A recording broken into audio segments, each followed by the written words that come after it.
السلام علیکم دوستو، روحان وائس میں خوش آمدید۔ آج جو وظیفہ یہ یادداشت کو تیز کرنے کا وظیفہ ہے، جس کو بھول جانے کی شکایت ہو اسے چاہیے کہ وہ نماز فجر کی ادائیگی کے بعد 99 مرتبہ درود شریف پڑھ کر اپنے سینے پر پھونک مارے۔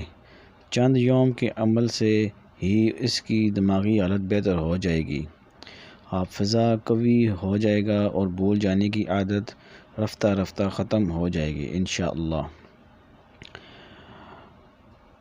اور دوسرا وظیفہ اس کے ساتھ جو ہے یا قویو کا ہے، یا قویو 11 مرتبہ ہر فرض نماز کے بعد دایاں ہاتھ سر پر رکھ کر پڑھیں انشاءاللہ۔ اس سے آپ کا حافظہ بہت تیز ہوگا، دماغ کھل جائے گا انشاءاللہ۔